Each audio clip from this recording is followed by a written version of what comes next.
Welcome back to DVC Weekly. This is episode 211. My name is Jason Erpelding. I'm the broker of Buy and Sell DVC. I'm here with Scott Ferraioli. I'm the owner of DVC-Rental.com and BuyandSellDVC.com. And today is February 19th, so your 11th month window is going to be January 19th of 2026. And the 7th month window is September 19th, 2025. We thank everyone for tuning in, and we hope that you enjoy our videos. If you have any suggestions on videos that we should do, let us know. And as always, please leave us comments. We read the comments, and like, subscribe, share with your friends. And now we're going to go into the buy and sell side of things. And this is the top 5 reasons you should become a DVC member. If you haven't seen last week's episode, you can watch that for the top 5 reasons not to become a DVC member. Today, again, it's top 5 reasons to become a DVC member. Number 1, you already make your reservations for Disney 7 to 11 months in advance, meaning, you've come to Disney maybe, 2 to 5 times in the last 10 years. Every time you make the reservation, you make it 7 to 11 months in advance. Your planners, when you want to go, where you want to go. Those types of people work perfect sliding into becoming DVC members. Number 2, you have rented DVC points once, twice, etc., and you enjoyed everything about the vacation. Meaning, remember, we have DVC-Rental.com. You're not a member. You want to rent points. You want to save money on your Disney accommodations. DVC-Rental. And when you're doing that, you're basically experiencing what it's like to be a DVC member for that vacation. So if you've done that, that's why, people that are DVC renters who do it and then they decide, hey, I think I want to do this on a regular basis. I kind of want to control my, my membership. I want to control when I can bank my points, when, if I need an extra night, they end up becoming DVC members because, again, they've already gone through the experience of it. Number 3, I hope this is not a controversial statement, but you vacation with 4 or less people. Those that travel with 4 or less people simply have more options with DVC than those that travel with 5 or more. Is that controversial or no? Maybe. The only thing I would sit there and say is that a lot of times if you have 6 in your family or 7, there's really not much you can do with Disney. With DVC, you've got the larger rooms. So I also feel like if you happen to have a large family, DVC is good for you as well. Obviously, you can't fit 7 people in a studio, but I was just looking at this. I'm going, what you say makes sense, but I also feel that DVC is also great for large families. That's one of the big benefits. But I guess what I'm saying is, if you take all DVC inventory, and let's say you vacation with 6, okay, there's at least 50% of the inventory that you can't use. Probably more. Because the reason I bring this up is Disney Vacation Club is very unique. If you know anything about timeshares, you already know that Disney Vacation Club is very unique with how it works and everything. But it's also very unique in that most other timeshares, like I want to use the word all, but most other timeshares, your Marriotts, your Hiltons, Orange Lake is a big resort here in Orlando. They don't build studios. They're building 2 bedrooms. Now the 2 bedrooms may be a lock off, so you can lock, but their resorts are 2-bedroom villas.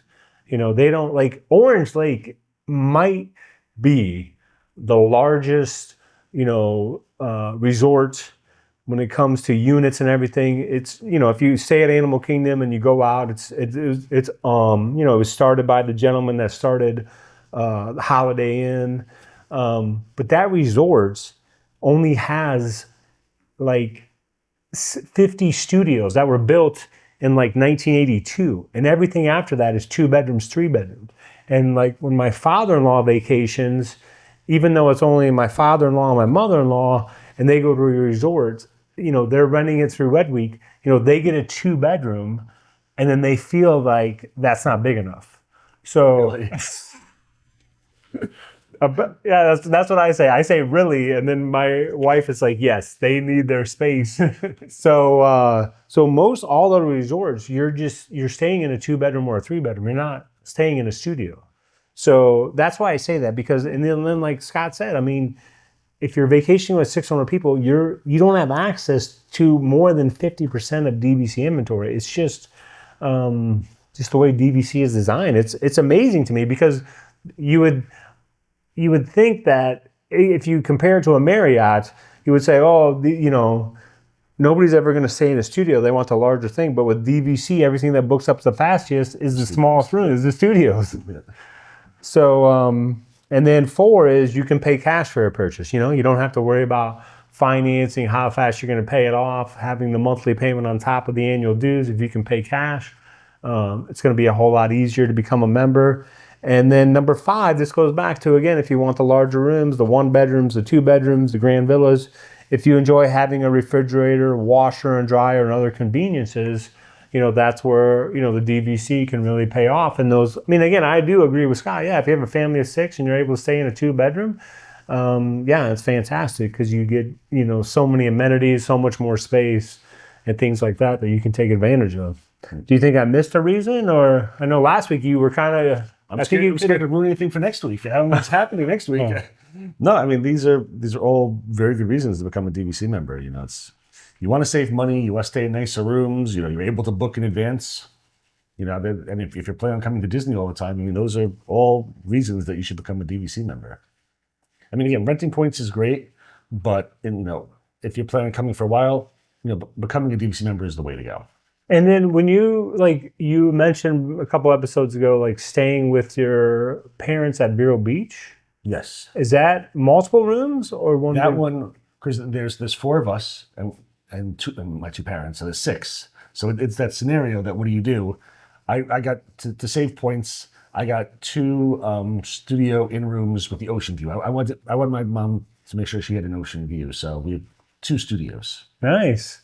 Yes. That works out well, see? And also, I'm sure a 2-bedroom would be nice, but you can't guarantee the ocean view. And also, I think at the end of the day, having a little separation might be nice. Having a 2-bedroom, we've got the kitchen and common areas, very nice also. But I think them having their privacy from us and us being able to have our privacy as well, especially because they're staying down here for 2 weeks. So I think having a little privacy in there might be a good thing after a little while. And I think that is the case with, I'm not saying I have a huge sample size, but the DVC owners tend to, even if they are, 6 or 7, they might go with 2 studios versus the 1 big room, like Scott is doing there. So another good option. And now we're on to the food review of the week. Come here, I'm gonna eat you. Get in my belly. So for our food review, we are back with our buddy King Ingraham for another video from Wilderness Lodge's Geyser Point. Roll our video. We are back with King. This time we're trying the Campfire Mousse. This looks really cool. Guys, I guess there's little chocolate rocks and dirt and stuff for the Campfire Mousse. King's gonna let us know. Get in there, buddy. All right, let's see what we got here. We have somebody else here who doesn't want to be on camera. Hello. All right, let's see. That's King's sister. Okay. Smells good. What do you think of smell test? I don't think we've ever done that on the show before. Try to get a little closer just so I can make sure the volume gets you. I'm sure you're good. I gotta try it again just to make sure, right? I gotta do this, Well, I want to see what's the sacrifices. what is inside this thing. Okay. All right. I'm not hitting that. Now, this is a Campfire Mousse. Is it just chocolate, or is there... I was like, I figure campfire, you feel like s'mores. Is it marshmallow, or is it just chocolate? To me, I just taste chocolate. That's what it looks like. It looks like just chocolate. The fire and the little and the Chocolate campfire rock? stones, like the little rocks. I really don't get a taste. Maybe those are. Yeah, I'm thinking about it. Maybe they are. Maybe mini marshmallows that have been. Maybe they've been baked or something, because there is a firmness to them. But the chocolate, I'm a chocolate fan, so for me it's it's really difficult to mess up something chocolate. I really like this. I would enjoy it. I actually am very curious to see with the cocoa powder. I'm gonna try that in a Yeah, sec. you gotta dip that in that powder. Yeah. Oh no, he's forced to have a third bite now. The third bite, That's powder on top. Stop cheating. You just want a third bite. I wanted more. What's my name? You're the I king. deserve it all. Jesus, I thought we was having a connection and shit. Y'all accept cashes for It's no wonder the audio that's being picked up. Yep. Sorry about that, folks. Yeah, the chocolate powder is the same as what's on the mousse, but I like it a lot. I would actually give it an 8.5. 8.5. Very nice. I'm looking forward to trying this. All right, my turn. I'm gonna purposely try to get some of these. Good.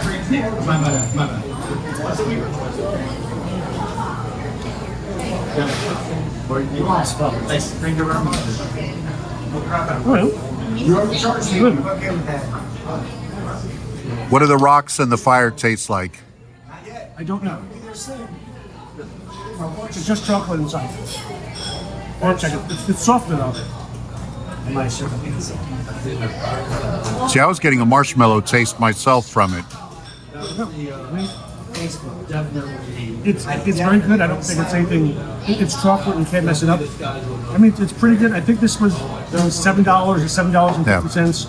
Definitely not bad. And I'll give it 8.1. I think it's good. I'd probably get this again. It's big enough to share because I think after eating a bunch of this, you're probably gonna be so sick of the flavor that you'll very happily share this with somebody. You're not going to say, I mean, maybe you can eat the whole thing. I don't know. Oh, I could. I like I told you before we filmed, I could eat 3 or 4 of these easily on my own. Yeah, but I'm very happy with this. I'm very happy to have King with us today. So, Woot. Thank you for joining us, King. Thank you for having me, Scott. You are ever a scholar and a gentleman. So for the video, for the recap, we tried the Campfire Mousse for $7.50. King gave it the show's first smell test, and apparently it smelled really good to him. I wasn't expecting that. We thought that with the Campfire Mousse, that probably it's all chocolate, but we figured there'd be some marshmallow in there. There wasn't any marshmallow. King really enjoyed it, gave it an 8.5, very chocolatey. I enjoyed it as well. I gave it an 8.1. I mentioned in the video that I would get it again, and it was relatively large to share. I thought it was relatively large to share. King said he could eat 3 of them by himself. So it's always good to do reviews with our buddy King, and appreciate it, buddy. And now we're on to the DVC-Rental side of things. So for this one, we have some questions with Scott. It's what character, if I had a holiday party, who would I invite to be the character for the party? I said I'm not very big into characters, but I guess Mickey, because he's the top guy. If I have a lifetime pass to one Walt Disney Park, which one am I choosing? I choose Epcot due to all of the options. I wish it probably had some more rides in it, but with the foods and the sounds and the music and the size of it, love Epcot. Water slides or poolside. Nowadays, I think I'm actually more in the poolside area. In the past, I would have said water slides probably, but now I just kind of like mellowing out a little bit, especially if I'm just on vacation, trying to relax. Favorite dinner or dessert? Definitely a tough one for me. For Disney properties, I'm probably gonna have to go with desserts. As I find, the food at Disney is good, but very similar options at any restaurant nearby, restaurant by you, but the desserts are just so different and specific to Disney. I'm gonna go with desserts. Favorite month to visit Walt Disney World? I said late October into November, so that way I can catch the changeover from Halloween into Christmas, so you get both options. My favorite snack at Walt Disney World? This is a tough one. I chose the gingerbread salted caramel cream cookie from Caramel Couche in Epcot, which is, if I have my annual pass, it's only good to Epcot. I can keep going and getting my cookie. Favorite DVC resort? Probably Boardwalk, then Animal Kingdom. This past year, I did have a really nice time though at the DVC cabins at Fort Wilderness, riding around on the golf carts. I think a lot of that was because of the golf carts. If I didn't have the golf cart, I probably wouldn't appreciate it as much, but it was fun zipping around the golf carts. Got to try some fishing and stuff. If you get first in line for any Walt Disney World attraction for the rest of your life, what are you choosing? I chose Rise of the Resistance at Hollywood Studios. What attraction are you most likely to never go on again? I said the Teacups, or shocking, maybe the Guardians of the Galaxy ride. It's a very, very good ride, but too much spinning and on the roller coaster makes me a little green in the gills. So possibly never. I might do Guardians of the Galaxy again. I've done it a couple times so far, and every time I did it, progressively felt worse afterwards. Not like it's the same day. Like I've done it like 3 or 4 times now. And I feel like the last time was like, for whatever reason, it was like the worst of it. Right? I need a good 10, 15 minutes to sit down and just kind of recover a little bit. And best tip you want to give to someone visiting Walt Disney World for the first time.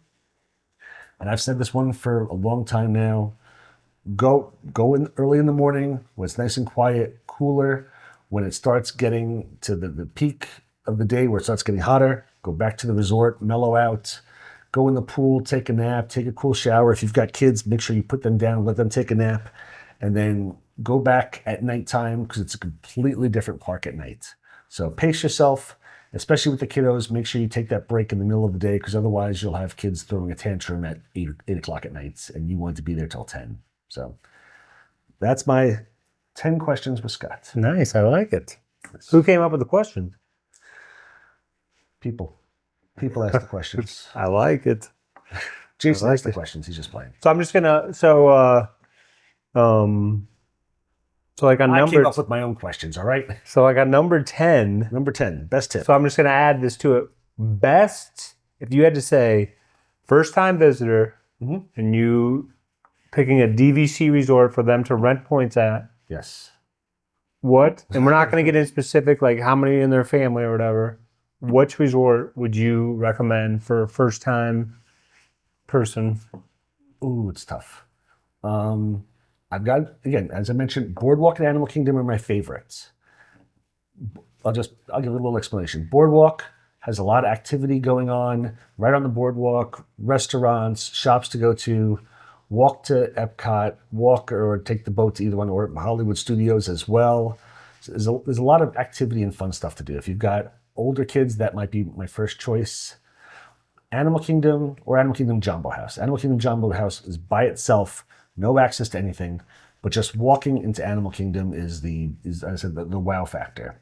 So it's tough. And if it's their first time, I don't know if it's best off to give them the wow factor right away, or more convenience in shopping. Because also when you come back from Animal Kingdom at night, there's nothing going on.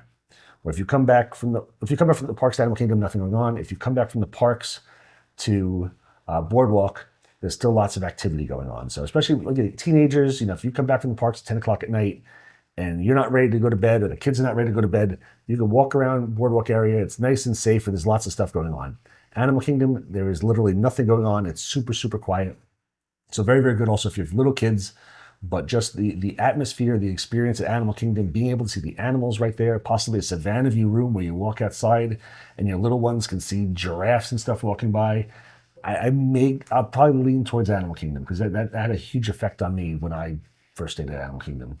I think I would recommend Bay Lake Tower. I knew it. I knew you were going Bay Lake Tower. I was like, you. Just like I'm sure when I said Animal Kingdom and Boardwalk, you're like, yeah, of course you did, Scott. Really tough because if you have kids under 5, you're right across the street from Magic Kingdom. Fantastic. If you have 15-year-olds, you're right across the street from Magic Kingdom. If you have someone in your party that's maybe, like slightly grumpy about doing this trip, you're still right across the street from Magic Kingdom. Like you don't have to fireworks from the resort. Yeah. You don't have to deal with any. I mean, again, if you're dealing with Magic Kingdom and back, like you wouldn't have to deal with bus transportation for that. So that's what I would recommend. But apparently he knew that was coming. So Bay Lake Tower is a fantastic choice as well. it's really for the convenience because I feel like, I mean, itself is okay. Because if you try to put yourself into someone that's coming for the first time, like it can be, like overwhelming. Yeah. So there we go. That was a good episode. Hopefully people enjoyed it. I thought it was a pretty decent episode. I'm hoping we don't get killed in the comment section. Hopefully you guys enjoyed it. And we will see you next week. Thanks for watching. As always, if you can, like, subscribe. We want to see you on there. Feel free to jump in the comments. We love the interaction. So thank you so much.